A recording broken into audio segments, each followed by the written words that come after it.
significant amount in compensation for their handling of the coronavirus pandemic. And we are not happy with China. We are not happy with that whole situation because we believe it could have been stopped at the source. It could have been stopped quickly and it wouldn't have spread all over the world. And we think that should have happened. The US president also announced serious investigations into how Washington can take action against China for its handling of COVID-19.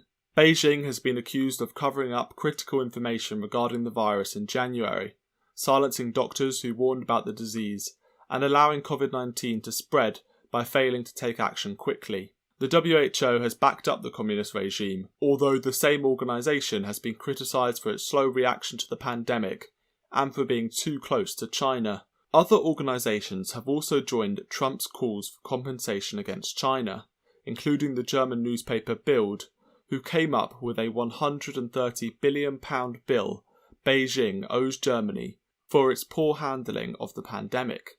The US state of Missouri last week also launched a civil lawsuit against Beijing, demanding a payout for damages caused by the virus. With this lawsuit, we put a lot of thought into this, and it's a very buttoned-up lawsuit as far as our legal theory. We've got significant factual allegations as far as Chinese government deception and malfeasance, and our legal claims are solid. And ultimately, we're asking for damages, and we estimate the cost of that in the tens of billions of dollars for Missouri alone. When Trump was asked about the German calls for compensation, he responded the US should demand more. Germany's looking at things and we're looking at things, and we're talking about a lot more money than Germany's talking about, yeah. Colonel Richard Kemp, a 30-year veteran and foreign policy expert, explains what he thinks the West should do in response to China. The reason President Trump and others are demanding such large financial contributions from China is that the regime completely mishandled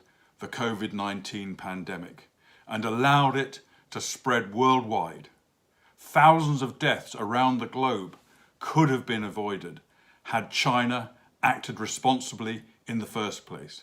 Instead, the Chinese Communist Party's priority was duplicity and cover-up to conceal the blame they knew should fall to them without consideration for the devastating consequences. This should be the turning point in relations between China and the West.